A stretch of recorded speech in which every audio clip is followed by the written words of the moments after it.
방송에서 제공하는 투자 정보는 투자 판단에 대한 조언입니다. 방송에서 제공하는 주식의 가치, 가격 상승 및 가격 하락에 대해서는 방송사에서 보장하지 않습니다.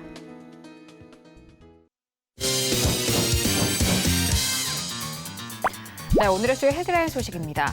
정부가 오늘 한국의 백색 국가 명단에서 일본을 제외했습니다. 성윤모 산업통상자원부 장관은 정부 세종청사에서 가진 브리핑에서 현행 백색 국가인 가 지역을 가해 1과 가해 2로 세분화한다면서 일본은 가해 2로 분류한다고 밝혔습니다. 정부는 이번 조치가 연례적으로 해오던 수출 통제 체제 개선의 일환이라고 설명했지만 사실상 일본의 한국 백색 국가 제외 조치에 따른 상응 조치로 풀이됩니다. 관세청에 따르면 10일까지 수출은 115억 달러로 전년 동기 대비 21.1% 급감했습니다. 조업 일수를 고려한 일평균 수출액은 14억 4천만 달러로 17.2% 줄었습니다.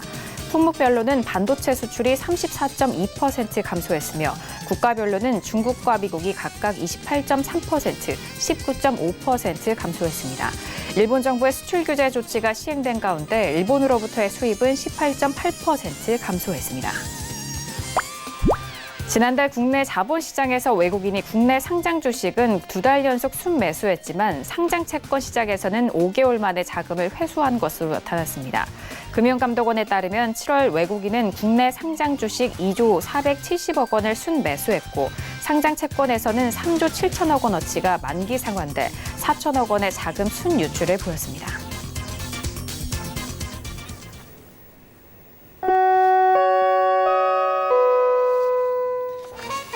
네, 안녕하세요. 평택초점 정석투자 기훈혜입니다.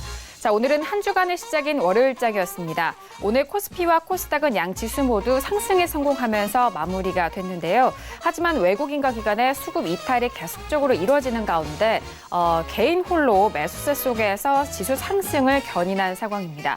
오늘은 특히 중국 정부의 증시 부양 정책과 그리고 위안의 약세 우려가 진정되면서 상해 종합지수는 1% 넘는 상승으로 마무리가 됐는데요. 이 상승 흐름이 오늘 우리 증시에도 긍정적인 영향을 미치면서 역시나 상승 흐름을 이어간 상황입니다. 최근 부진을 이어갔던 전기전자 업종과 그리고 의약품 업종이 반등하면서 시장을 지지해줬는데요. 하지만 오늘 원달러 환율이 다시 한번 상승을 이어가면서 1218원대를 돌파한 상황입니다.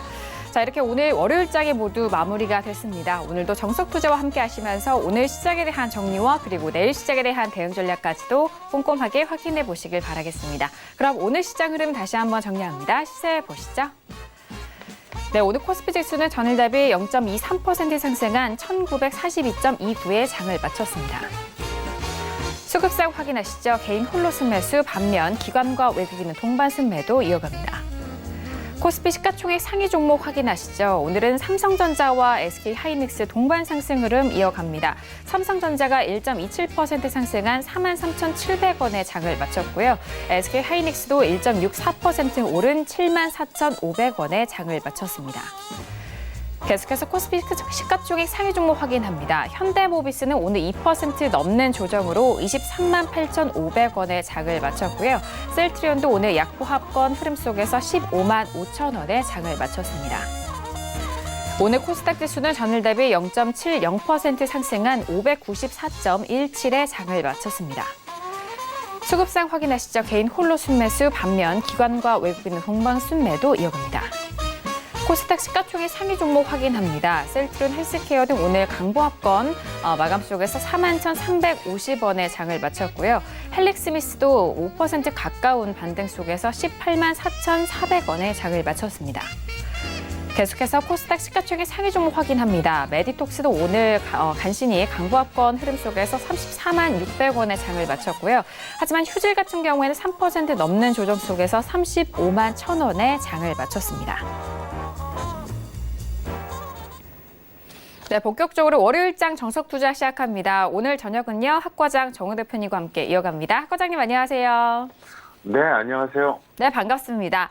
자, 주말이 지나고 오늘 다시 개장이 된 월요일장이었는데 양지수 모두 반등에 성공했습니다. 자, 이 상승세가 앞으로 지속될지 여부에 대한 부분도 참 궁금해하실 것 같은데요. 오늘 우리 시장 어떻게 보셨을까요? 네, 지금은 상승세라기보다는 이제 반등을 어느 정도 하느냐, 이게 포인트입니다. 그래서 오늘 시황 설명드리겠고요. 특별히 이제 원달러하고 그리고 한일 갈등과 관련돼서 추가적으로 제가 말씀드릴 게 있으니까 잘 참고하시기를 바랍니다.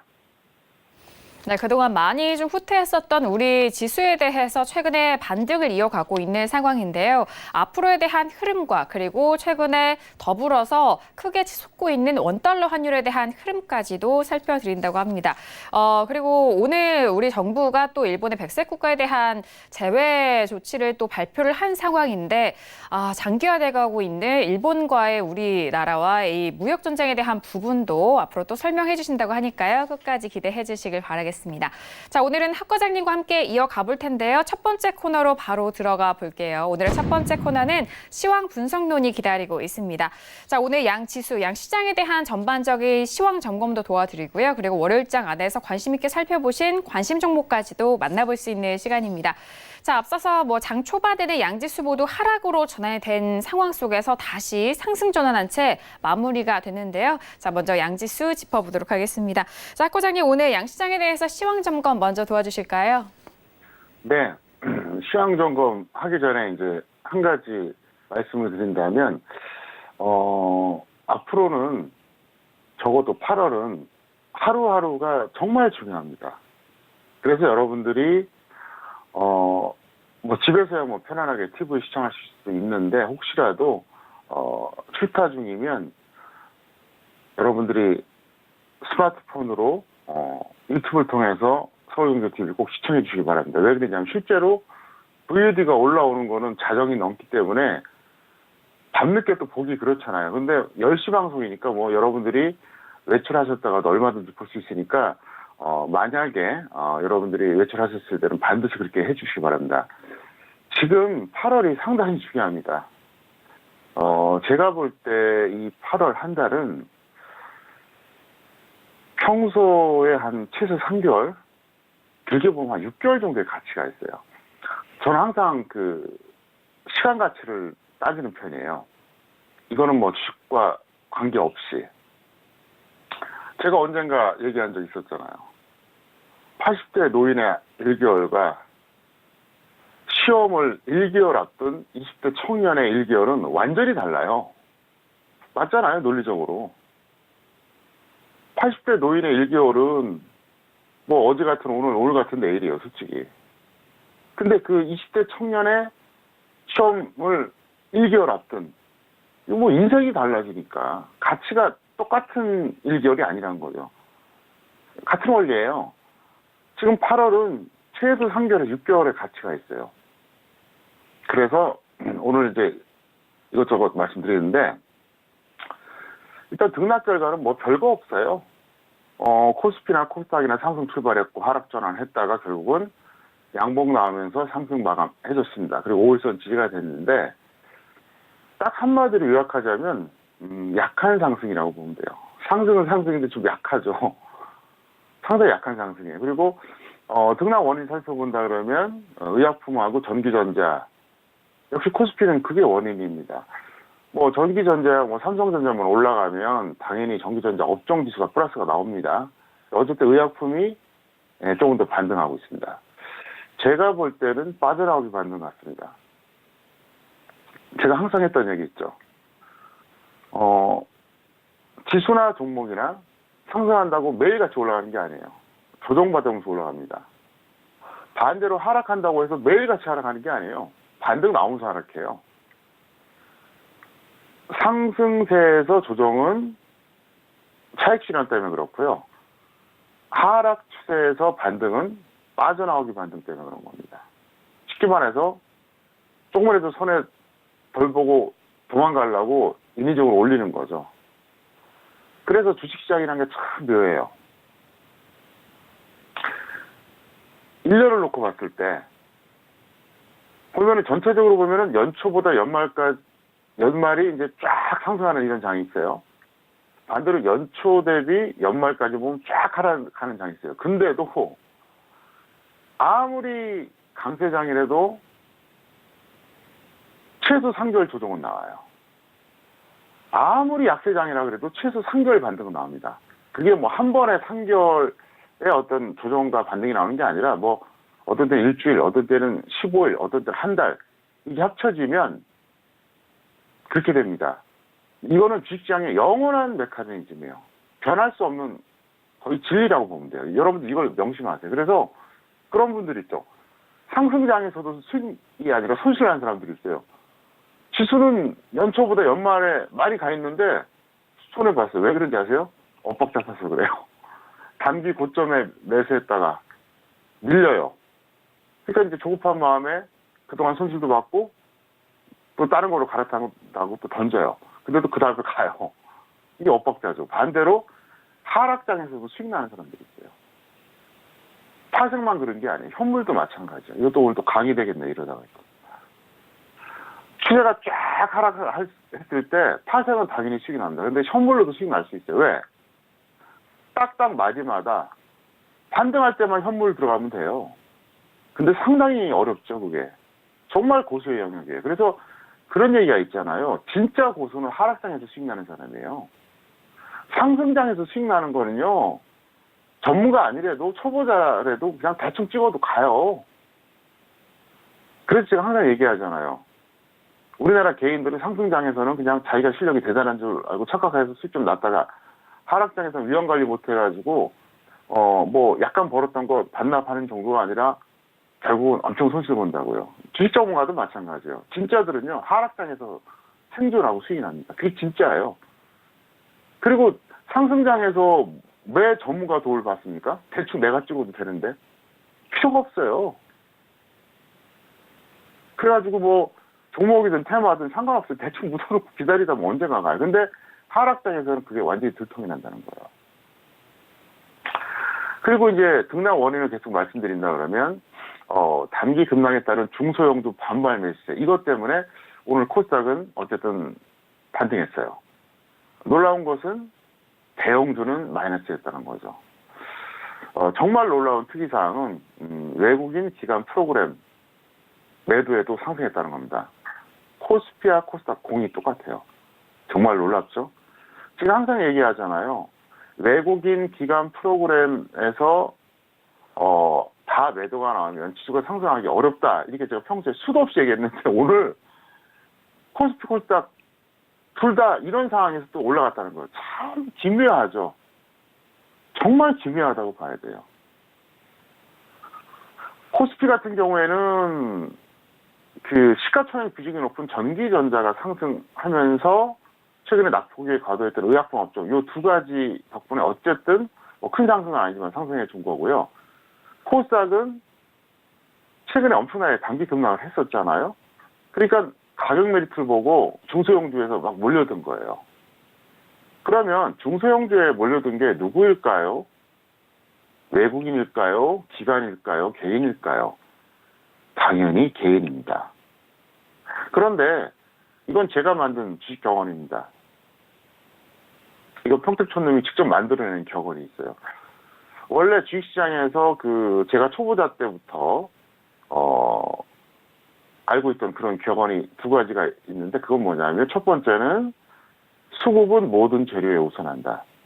호재고 악재고 다 필요 없어요. 매수세가 강하면 올라가고요. 매도세가 약하면 더 강하면 내려가는 거예요. 그게 첫 번째가 수급은 모든 재료에 우선한다. 두 번째, 모두가 합창하면 반대로 간다. 시장 참여자들이 똑같은 생각을 하잖아요. 그럼 반대로 가요. 모두 다 더 내려간다 그러면 그게 바닥이고요. 모두 다 더 올라간다 그러면 그게 고점입니다. 왜? 모두가 돈 벌 수 없거든요. 근데 이제 제가 만든 그 경험이 여러 개가 있는데 오늘 한 가지만 소개한다면 뭐냐? 개인이 매수하는 바닥은 없다예요. 개인이 직접적으로 그러니까 엄청나게 많이 매수했을 때 그게 바닥되는 경우는 없어요. 외국인이 매수해 바닥이 되는 거예요, 원래. 그래서 이 말씀을 여러분들이 잘 참고하시기 바라겠고요. 잠깐 차트 보실까요? 보시면 이게 코스피인데요. 7월 24일부터 이날입니다. 이날까지. 그러니까 8월 7일이죠. 거래일수록 정확하게 10일입니다. 10일. 거래일수록 10일이니까 날짜로는 대략 한 2주 정도 되겠죠. 왜냐면 일주에 5일이니까. 여기서부터 여기까지 얼마가 빠졌죠? 200포인트. 왜냐하면 2100에서 1900을 깬 거니까 200포인트잖아요. 그거를 생각했을 때 이거는 정말 약한 반등이라는 얘기예요. 거래일수록 10일 만에 200포인트가 빠졌는데 이 8월 7일 아래쪽 이 날을 기점으로 오늘까지 5일입니다. 5일인데 지금 50포인트 반등도 못 나왔다는 얘기예요. 얼마나 약한 거예요. 위에서 아래 내려오는데 10일 걸렸는데 아래에서 위에 지금 반등 구간이잖아요. 일종의 5일입니다. 그러면 이론상으로 우리가 이 균형을 맞추려면 얼마가 올라가야 되죠? 100포인트 올라가야 되잖아요. 10일 동안 200포인트 받았으니까 5일 동안 100포인트 올라가야 되잖아요. 근데 지금 엄청나게 약해요. 이게 왜 그런지 아십니까? 이것도 또 방송 길어지겠네요, 또. 제가 분명히 얘기했죠. 제가 이 방송 통해서 분명히 얘기한 적이 있어요. 이미 7월 이날이죠. 이 시점에 7월 23일입니다. 제가 22일 날은 뭐라고 얘기했었냐면 여러분들 꼭 찾아보세요. 유튜브에 접속하셔서 평택촌놈 정석투자 2019 0722 그럼 7월 20일 그날 뭐라고 얘기했었냐면 정상적 반등은 완성됐다. 비정상일 때만 추가 반등이 나올 것이다. 그래놓고 딱 하루 더 가고 결국 쏟아졌어요. 거짓말처럼. 그리고 뭐 증거가 명백하니 제가 뭐 이거를 만들어낼 수도 없어요. 그리고 저는 그 성격상 거짓말을 못해요. 말 바꾸기도 안 하고요. 왜? 자존심 때문에. 왜냐하면은 저는 이제 거짓말하고 말 바꾸는 사람 굉장히 찌질하다고 보거든요. 아주 뭐랄까. 저는 굉장히 나쁘게 봐요. 나쁘게 보는데 제가 그렇게 행동을 하면 안 되겠죠. 그래서 그때 분명히 제가 과감하게 예측을 해드렸어요. 그리고 나서 이제 급락을 했는데 이미 7월 하순에 전 2000포인트 깨지는 건 이건 당연하다고 생각했어요. 이건 뭐 이미 제가 비공개적으로 여러 루트를 통해서 투자자한테 전달했어요. 2000원 무조건 깨지니까 이제 준비해라. 그리고 깨졌잖아요. 근데 제가 방송 통해서 이제 지난주에 했던 얘기 뭐냐. 2000이 깨지는 건 맞는데 이게 1950을 깨느냐 마느냐, 1900을 깨느냐 마느냐에 따라 완전히 달라진다 그랬잖아요. 예를 들어서 2000은 깨지는 거야 뭐 기정사실인데 2000은 깨지더라도 1950을 안 깨고 한 대충 이 정도가 저점이다. 그러면 이게 생각보다 반등이 셀 수가 있어요. 1950을 깨도 한 이쯤까지만 밀린다. 그러면 속도로 느려도 그래도 나름대로 반등 시도할 수가 있다는 거죠. 근데 1900을 깨지면 이거는 굉장히 제한적이라는 얘기예요. 무슨 얘기냐? 2000을 깨도 1950을 안 깨면 예를 들어 그러면 속도도 빠르고 각도도 높은 이런 어떤 그 강력한 반등이 나올 수가 있어요. 근데 1950을 깬다고 해도 예를 들어서 1900을 안 깨는 상황이면 속도를 느려도 뭐 이런 식으로 해서 뭐 천천히라도 뭐 아주 높게 가지 않겠지만 나름대로 반등이 나옵니다. 그런데 1900을 깼어요. 이렇게 되면 극히 제한적입니다. 그러면 어떤 이유 때문에 그러냐? 제가 절대로 얘기 안 하죠. 그거는. 제 노하우인데 왜 공개를 합니까? 그건 안 합니다. 다만 오늘 마지막 코너 4번 코너에서 힌트는 드리겠습니다. 그래서 이렇게 되겠고요. 또 하나 이제 여러분께 이제 $1 한번 말씀드릴게요. 야간 선물이 빠지네요. 어제 오늘 추가 쌓였는데 아주 잘 됐습니다. 자, $1 잠깐 말씀드리겠습니다. 자, $1도 마찬가지예요. 시청자 여러분 기억하십니까? 이날 제가 뭐라 그랬어요? 이것도 역시 거짓말 못합니다. 그 시점에서 제 방송 VOD 찾아보세요. 제가 그랬어요. 이제 조정 받을 때가 됐다 그랬어요. 분명히 그랬습니다. 이 고점 찍었던 날 그 당일날 제가 얘기했어요. 그 당시에. 분명히 얘기했습니다. 그래서 그때가 이제 5월이었구나. 예, 5월 그때 그 중순 정도, 5월 17일인데, 5월 17일이나 18일 그 방송을 찾아보세요. 제가 분명히 얘기했습니다. 조정받을 때 됐다. 그리고 나서 여기서 뭐라 그랬냐. 역시 6월 말 7월 초였죠. 아주 좋은 찬스다. 지금이라도 늦지 않았다. 들어가라. 얘기했어요. 지금이라도 늦지 않았다. 결국 지금 여기까지 왔습니다. 오늘 왜 의미가 있느냐? 오늘 종가 기준으로 2019년 신고가예요. 이 원달러에 대해서는 이미 제가 조언한 대로 여기서 매입하신 분들은 지금 뿌듯할걸요, 아마? 뿌듯합니다. 제가 작년 4월에 뭐라고 얘기했었냐면 3, 4년을 놓고 봤을 때 웬만한 우량주 투자하는 것보다 원달러가 더 수익이 날 거라고 분명히 얘기했어요. 그 당시 들어가신 분들은 지금 대략 한 150원 정도 평가 얘기예요. 뭐 큰 수익은 아니죠. 뭐 한 12, 3%죠. 환전하는 거 대비하면 한 11, 12%밖에 안 됩니다. 11%는 12%. 하지만 3, 4년을 놓고 봤을 때는 오히려 훨씬 날 거라고 얘기했어요. 그리고 부동산보다 더 날걸요. 우습게 보면 안 돼요. 속도 느리다고 해서. 그래서 작년 4월에 매입하신 분들은 제가 그렇게 얘기했잖아요. 나의 지인과 일가 친척들한테 내가 거의 강요했다. 어떤 사람은 전재산의 절반, 어떤 사람은 금융자산의 절반을 묻어놓는다. 그리고 나머지 돈 갖고 뭘 해라. 편안하게 갔잖아요, 지금. 그리고 올해 들어서 딱 단기고점 찍어줬죠. 그리고 눌림목 잡아줬죠. 특히 사업하시는 분들, 특히 외국에서 뭔가 수입하시는 분들은 달러가 필요하잖아요. 그분들은 아주 덕본 거예요. 저한테 요즘 아는 지인들 만나면 고맙다는 말을 제가 많이 들어요. 왜냐하면 자기네들은 외국에서 뭐 수입할 때 달러로 결제하니까 그래서 제 말 듣고 달러로 바꿔놨는데 환차익도 생겨갖고 너무 좋다는 거예요. 얼마나 좋습니까? 그래서 이거는 아마 또 여기 오기 쉽지 않을걸요? 또다시 역시 오기 쉽지 않아요, 올해. 제가 볼 때는 그래요.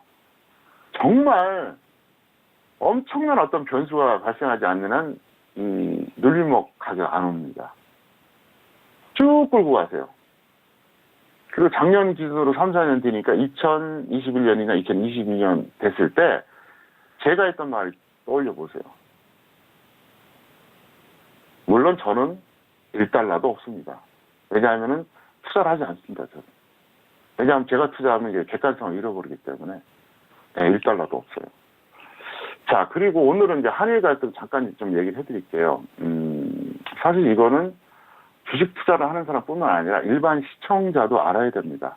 뭐 교양 측면이라든가 아니면 주식 투자 측면에서 알아야 되는데 가장 키포인트가 뭘까요? 한일 간의 갈등이 장기화됐을 때 가장 중요한 게 뭘까요? 불매운동? 한국의 기술력 향상? 아니에요. 외교입니다, 외교.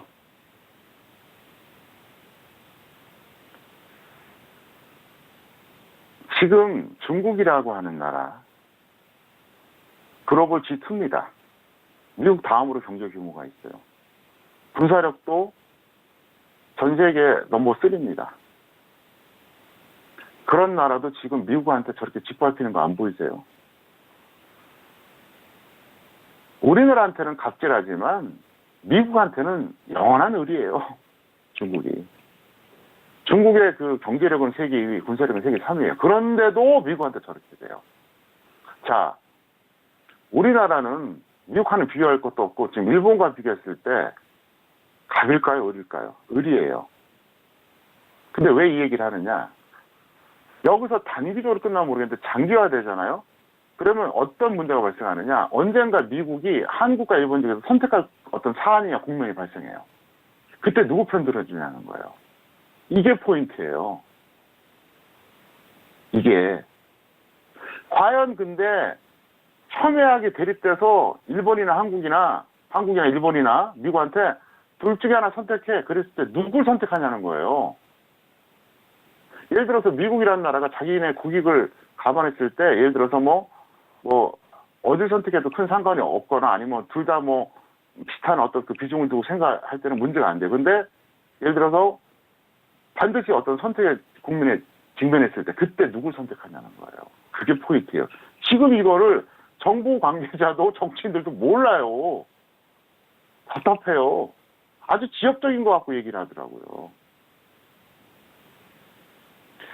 역사를 한번 얘기해 볼까요?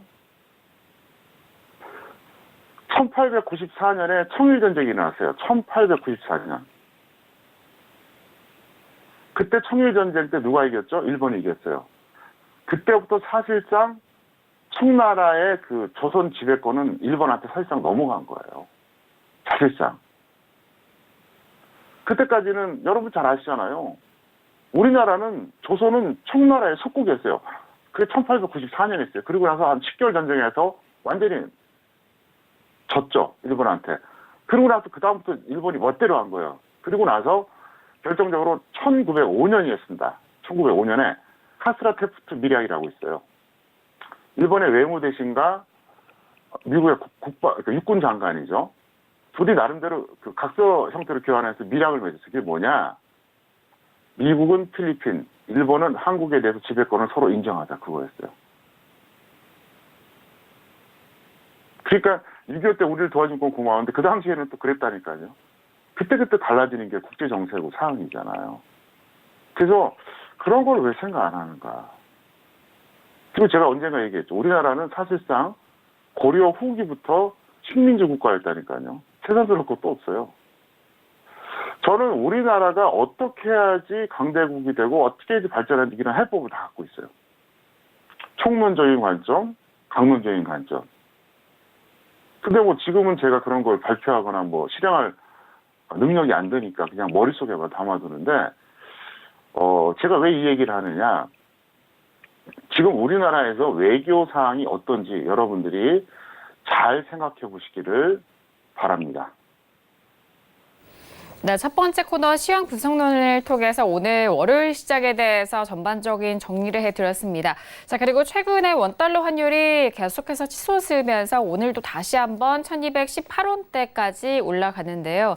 앞으로에 대한 달러 상황과 그리고 원달러 환율에 대한 흐름까지도 살펴드렸고, 또 더불어서 일본과의 이런 갈등이 이제는 좀 후속적으로 어떠한 국면에 다다를 것이냐라는 그런 전반적인 시황 정리까지 도와드렸으니까요. 참고해 주시길 바라겠습니다.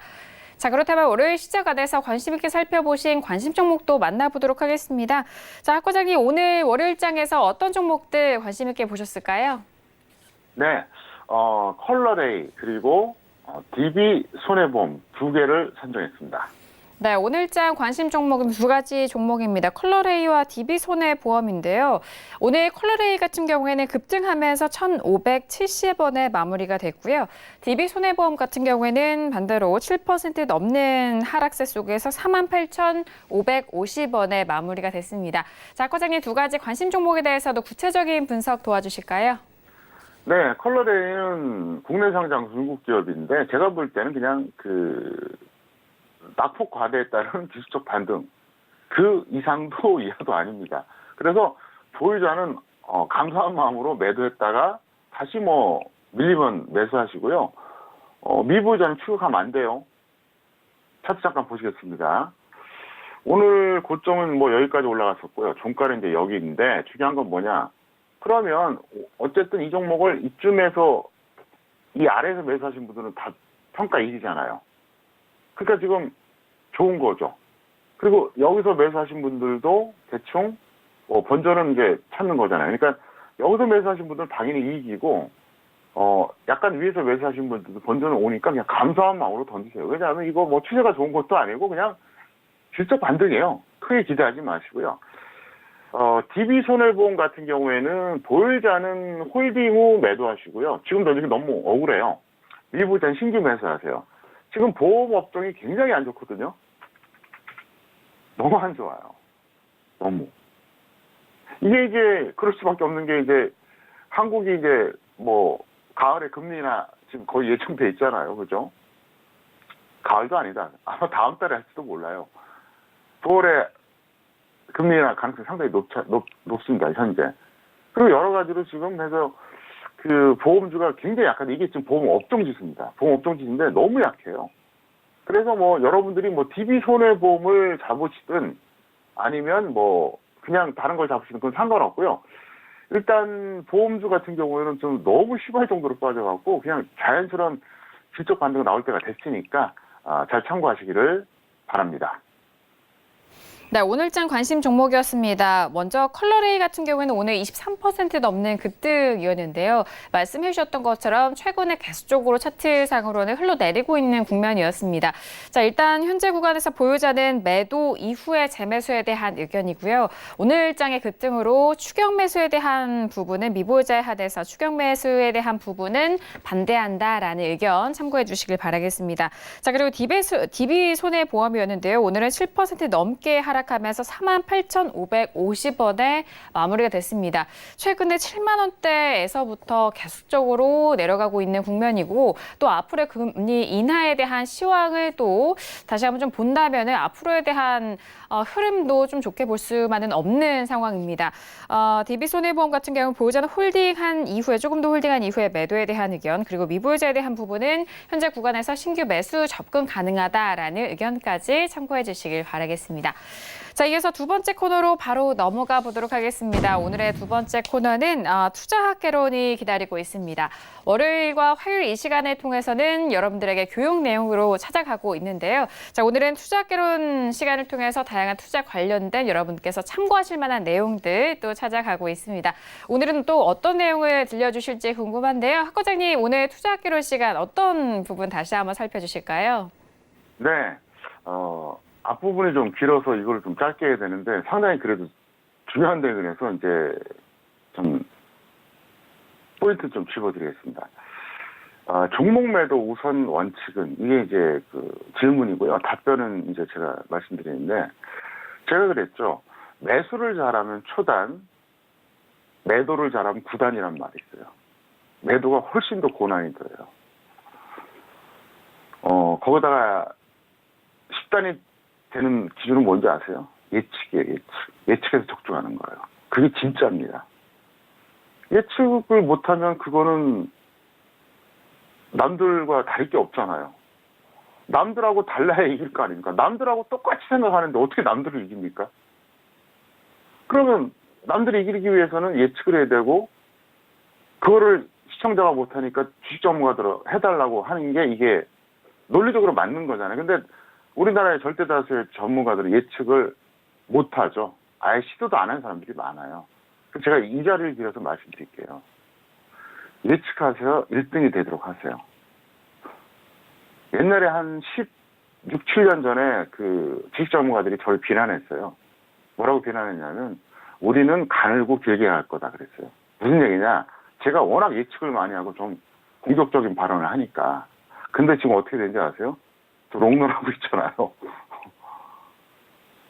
무슨 얘기냐? 어떤 분야든 1등이 되려고 노력을 하시라는 얘기예요. 그러기 위해서는 예측을 해야겠죠. 그러니까 시청자도 마찬가지죠. 맞고 틀리고 두 번째 문제야. 예측을 해야 돼요. 여기가 고점 같다, 여기가 저점 같다. 항상 다 맞을 수도 없고 처음부터 맞을 수는 없어요. 근데 그걸 통해서 여기 고점 같으니까 잘라주고 여기 저점 같으니까 들어가고 이래야지. 그걸 못 해버리면 위에서 쫙 밀리면 그때 실전에서 매도가 돼요, 안 돼요? 안 된다니까요. 공감하시죠? 10,000원이 잡은 게 15,000원까지 갔어요. 다시 10,000원 깨지면 매도가 됩니까? 안 돼요. 그게 2,000원 갈 때까지도 안 됩니다. 매수도 마찬가지예요. 15,000원짜리가 2,000원까지 빠진 걸 봤어요. 몇 년 동안. 그러고 나서 한 3,500원, 4,000원 올라오잖아요. 겁나서 못 들어가요. 들어가도 간파합니다. 왜? 얼마 전까지 그 폭락의 기억이 있기 때문에 그래요. 그래서 이 매도 우선 원칙을 왜 말씀드리냐? 간단해요. 일단 여러분들이 어떤 거라든 간에 원칙이 있고 기준이 있어야 될 거 아닙니까? 원칙도 없는 사람이 어떻게 성공하겠어요? 자, 구체적으로 이제 제가 설명합니다. 종목의 추세를 확인, 이게 무슨 말이냐? 종목의 업종 테마가 지수보다 약하면 매도, 강하면 보유. 당일 등락보다는 추세를 참고한다. 이게 무슨 얘기예요? 설명할게요. 간단합니다. 제가 항상 얘기했죠. 61선이 121선 위에 있으면 어떤 추세? 상승. 반대로 61선이 120선 아래 있으면 어떤 추세? 하락이라고 그랬어요.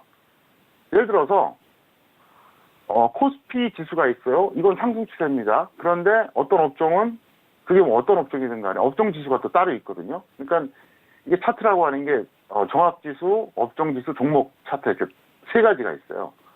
근데 그 업종은 하락 추세야. 그러면 그런 종목, 그 업종에 해당하는 종목은 매도 마인드로 가져가야 된다는 거예요. 확률로 그렇다는 거예요. 쉽게 말해서 아주 간단합니다. 저기압이 강하면 비올 확률이 있으니까 우선 들고 나가는 거예요. 예를 들어서 고기압은 어때요? 비올 확률이 없죠.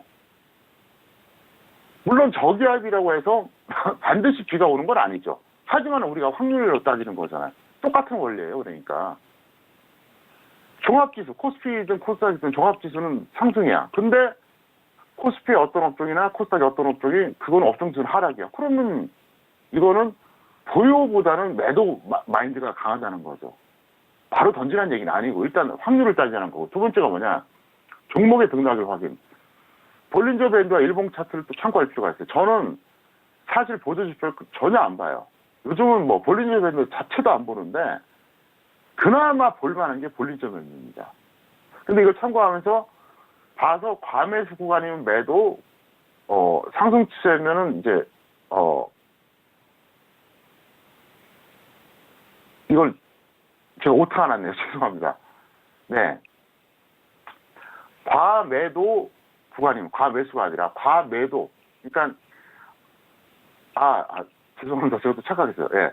그러니까 이게 뭐냐면 볼린저 밴드가 있으면 그 상단을 뚫어버리면 이러면 이제 과매수거든요. 예. 오타가 아니라 제가 착각했어요. 죄송합니다. 볼린저 밴드가 있으면 중심선이 있고 이제 위아래가 있어요. 이건 이제 보여드리면 좋은데 시간이 너무 없으니까 상단을 뚫어주면 매도, 상단을 안 뚫어주면 그냥 보유하는 거예요. 어차피 하는 거 잠깐 차트 보여드릴까요? 종목 상담이 중요한 게 아니니까 제가 보여드릴게요. 어차피 이거 뭐 제가 보여드릴게요. 어차피 하니까 볼린저 밴드가 이제 여기 있습니다. 자, 보세요. 자, 이게 이제 선이 라인이 지금 너무 약한데 그냥 조금 더 확대시켜서 보여드릴게요.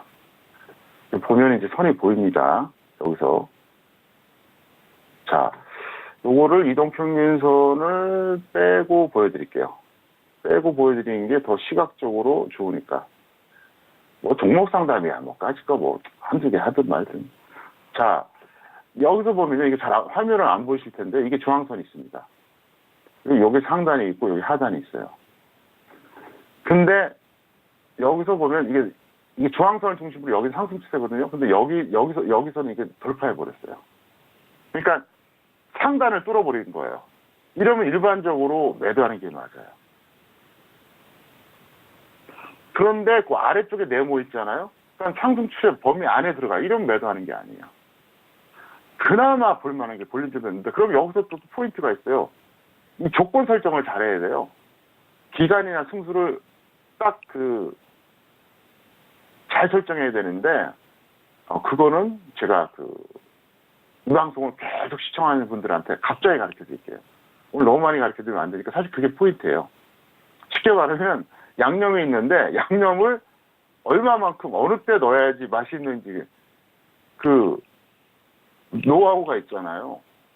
이거는 뭐 예고 없이 제가 이렇게 앞으로 종목 상담하다 어느 날 갑자기 제가 딱 말씀드리겠습니다. 그래서 이 방송 쫙 시청하다 보면 알게 됩니다. 그래서 일단 볼린저 밴드를 참고한다. 여기까지만 말씀드리겠고, 승수하고 기간은 갑자기 말씀드린다. 여기까지 설명드리겠고요. 자, 그 다음에 세 번째, 하락 종목 중에서 선택. 이게 무슨 얘기냐? 보유 종목이 업종 테마 추세와 일봉 차트가 유사할 때 하락하는 종목을 우선 매도한다. 무슨 얘기냐? 이거예요. 보유 종목에 업종이 있어요. 테마 같은 경우는 이제 1등주를 말하는 겁니다. 업종의 추세와 일봉이 거의 똑같은 수가 있어요. 예를 들어서 뭐 어떤 특정한 업종이 있는데 이거 상승 추세에 있고, 이 일봉도 이제 뭐 어떤 종목의 일봉도 상승 추세예요. 반대로 둘 다 하락 추세일 때도 있겠죠. 근데 중요한 건 뭐냐? 둘 다 업종이나 종목이나 둘 다 상승이든 하락이든 뭐 유사할 때가 있어요. 근데 예를 들어서 업종 내 종목이 여러 개가 있잖아요. 그죠? 여러 개. 뭐 한두 개가 아니죠. 뭐 물론 뭐 통신업종 같은 경우 몇 개 안 되지만 뭐 업종 내 종목 많은 건 뭐 40개, 50개짜리도 있잖아요. 그러면 거기서 상승하는 것보다 하락하는 걸 먼저 매도해야 된다는 얘기예요. 그래서 이거 상당히 중요하니까 오늘 방송 끝나면 다시 한번 꼭 복귀하시길 바랍니다. 네, 두 번째 코너였습니다. 투자학개론 시간을 통해서 종목 매도 우선 원칙에 대한 부분을 아주 상세하게 짚어드렸습니다. 이 원칙에 대해서 다시 한번 복습하시고 그 다음 단계에서도 잘 활용하시길 바라겠습니다. 자, 지금 시각은 10시 40분 지나가면서 오늘 월요일장에 뉴욕 증시가 개장이 된 지 10분 정도의 시간이 지난 상황입니다. 지난주 금요일장에 장 후반에 하락으로 전환이 된 채 마무리가 됐었던 뉴욕 증시는 오늘 3대 지수 모두 하락 출발이 된 상황입니다. 특히나 다우지수가 150포인트 이상, 현재 구간에서는 200포인트 이상의 하락세를 보이고 있는 상황인데요.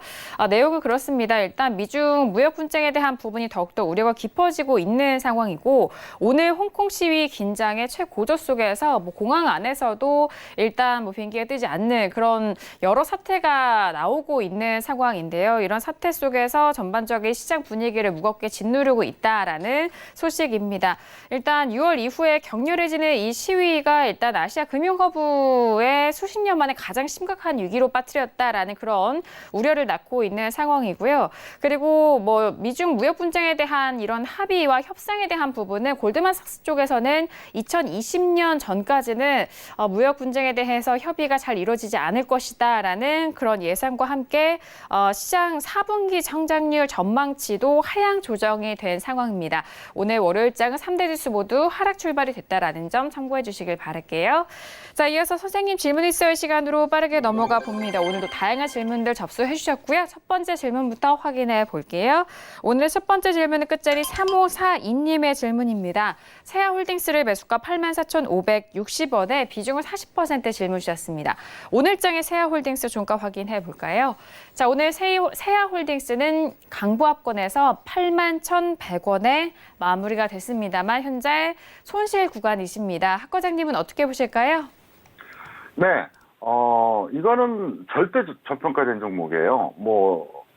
적정 주가 대비 거의 한 10분의 1밖에 안 됩니다. 사실 억울하죠. 평택촌놈 기술특허 적정 주가에 의하면 10분의 1짜리인데 어쨌든 문제는 수급이에요. 그리고 일종의 소외 종목입니다. 그래서 본전에 매도하거나 손절 10% 매도하신 다음에 다시 한번 접근해 보시기를 바랍니다. 네, 세아홀딩스에 대한 진단이었습니다. 일단 본전 매도 또는 손절은 마이너스 10% 매도 이후의 재매수에 대한 의견이고요. 저평가되어 있는 종목이다라는 전반적인 평가도 들어봤습니다. 자, 이어서 다음 질문도 이어가 볼게요. 끝자리 7824님의 질문이고요. SK하이닉스를 매수가 73,300원에 비중은 80% 질문 주셨습니다. 오늘장의 SK하이닉스 종가 확인해 볼까요? 자, 오늘 SK하이닉스는 1.64% 상승한 74,500원에 마무리가 되면서 현재 수익 구간입니다. 학 과장님, SK하이닉스 어떻게 보실까요? 네, 긍정도 부정도 아닙니다. 중간 형태고요.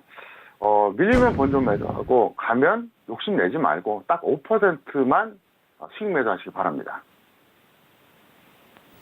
네, SK하이닉스에 대한 진단이었습니다. 학점은 C학점이고요.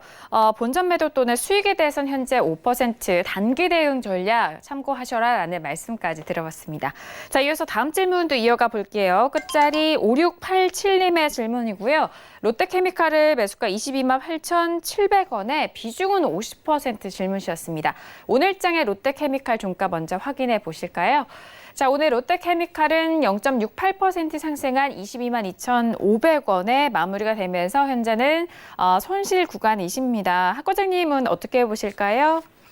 네, 매수가는 나름 양호해요. 근데 문제는 업종 지수를 무시했다는 거죠.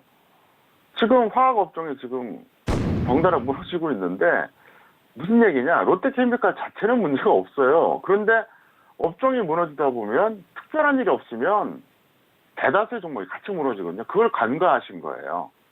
본전에 매도하거나 아니면 마이너스 5% 매도하신 다음에 다시 재매수해 주시기 바라겠습니다. 네, 롯데케미칼에 대한 진단이었습니다. 학점은 C학점으로 확인됐고요. 최근에 화학업종에 대한 전반적인 추세가 좋지 못하기 때문에 그 안에서의 종목 진단 도와드렸습니다. 본전 매도 또는 손절은 마이너스 5% 매도 이후에 재매수 확인해 주시길 바라겠습니다.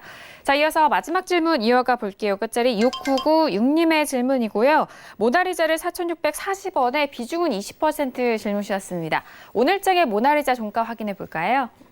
자, 오늘 모나리자 같은 경우에는 3% 넘게 상승하면서 4,120원에 마무리가 됩니다. 손실 구간이고요. 학 과장님, 모나리자 어떻게 보실까요? 네, D학점이에요. 결과를 떠나서 추정에서 해당합니다. 제가 정석 투자의 정의를 뭐라고 했죠?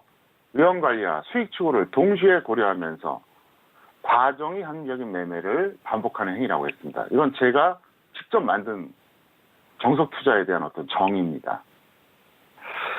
어쨌든 이분은 문제가 있어요. 그래서 본전에 매도하거나 손절 20% 하시고 앞으로는 이렇게 하지 않기를 바랍니다. 네, 모나리자에 대한 진단이었습니다. 학점은 D학점이고요. 본전 매도 또는 손절에 대해서는 마이너스 20% 매도 전략까지 참고해 주시길 바라겠습니다. 자, 오늘도 선생님 질문 있어요 시간을 통해서 다양한 질문들에 대한 상담 도와드렸습니다. 말씀드린 내용에 대해서는 투자 판단에 대한 조언이고요. 해당 상품의 가치와 수익률을 보장하지 않는다는 점 다시 한번 유의해 주시길 바라겠습니다. 자, 오늘 월요일장 우리 시장은 양지수 모두 상승 마감이 된 상황 속에서 앞서서 만나서 보셨던 뉴욕 증시는 3대 지수 모두 하락 출발이 된 상황입니다. 자, 그렇다면 내일 화요일장에 대한 전망도 이야기를 나눠볼 텐데요. 자, 학 과장님, 내일 우리 시장 어떻게 전망해 주실까요? 네, 조금 전에 그 해외 증시 김은혜 씨가 브리핑하면서 골드만삭스가 2020년 뭐 될 때까지도 해결되기 어렵다 이렇게 얘기했다 그랬잖아요. 시청자 여러분, 얼마나 기분 좋으세요? 저는 그 얘기를 보면 했어요. 2년 전에 사람들이 관심도 없을 때 미중 무역 전쟁이 일어날 거라고 얘기했고요. 1년 전에 별거 아니라고 얘기했을 때 저는 심각하다고 얘기했습니다. 올해 봄에 금방 끝날 거라고 하는 건 나는 절대로 쉽게 안 끝날 거라고 얘기했습니다. 이거 굉장히 중요한 때문에 다시 한번 설명드리는데 제가 그래서 뭐라 그랬죠? 미중 무역 전쟁은 갑과 을의 대결이다. 그리고 정치 전략상 일찍 끝낼 이유가 없어요. 갑과 을의 협상이라고 하는 것은 어떤 그 분석의 원리에 해당합니다. 정치적으로 빨리 끝낼 이유가 없다고 하는 트럼프의 전략이죠. 이거는 복합적 사고에 의한 거예요. 제 말대로 지금 되고 있잖아요. 그리고 트럼프도 그렇게 얘기하잖아요. 이제 중국은 내년 대선까지 대통령 바뀌기만 바라고 있다. 지금 대놓고 얘기하잖아요. 맞아요, 중국이. 이미 저는 3, 4월에 다 얘기했었어요. 그래서 어쨌든 제가 이 얘기를 왜 말씀드리냐. 저는 단순하게 뭐 차트 선긋기하고 그런 이상한 짓 안 해요, 분석할 때. 주식시장 내적인 요인, 외적인 요인 정말 복합적으로 분석합니다. 정말로 멀티플하게 해요. 그래서 제가 항상 드린 말씀을 명심하세요. 저도 사람인지라 단기는 항상 적중할 수는 없겠죠. 하지만 추세는 저는 자신 있습니다. 제가 주식 전문가 21년째 하면서 추세는 기가 막히게 적중한 적이 상당히 많아요. 그러니까 저를 15년, 20년 계속 보시는 매니아들이 있는 이유가 그거겠죠. 어쨌든 지금은 단기가 중요하지 추세는 더 이상 고민할 게 없다. 이걸 말씀드리겠는데요. 어쨌든 지금 단기 시장 최대 변곡점이에요. 현재가. 오늘이 고점이 될 수도 있고 단기적으로 내일이 고점이 될 수도 있어요. 그런데 제가 하고 싶은 얘기는 뭐냐. 분석 이론상 한계 구간입니다. 제가 판단할 때 오늘까지가 어떻게 보면 한계예요. 비정상 여부가 미지수다. 이게 무슨 말이냐. 내일 비정상적 흐름이 나오면 오늘 고점을 넘어갈 수도 있어요. 하지만 지속적인 반등은 안 나와요. 근데 만약에 비정상적 흐름이 안 나온다. 그러면 오늘이 고점 되는 거예요.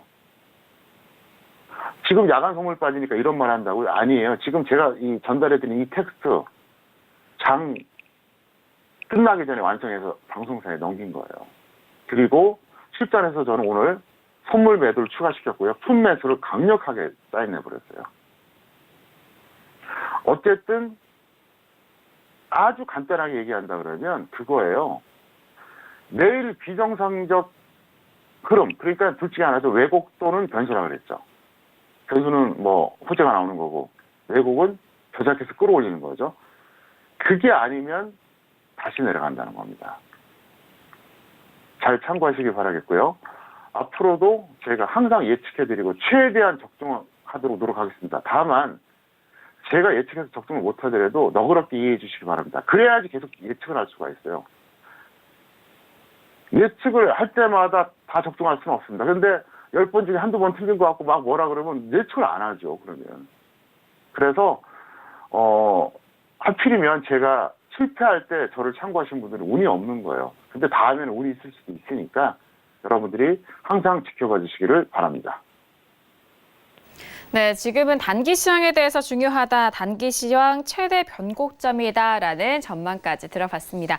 자, 오늘 함께해 주신 학 과장님과는 여기서 인사 나누도록 하겠습니다. 오늘 말씀 감사합니다. 네, 감사합니다. 네, 오늘 저희가 준비한 소식과 내용은 여기까지입니다. 저희 정석투자 방송은 서울경제TV 홈페이지를 통해서 다시 확인할 수가 있으니까요. 많은 활용해 주시길 바라겠습니다. 그럼 저희는 내일 이 시간에 다시 돌아오도록 하죠. 함께해 주신 여러분 오늘도 고맙습니다.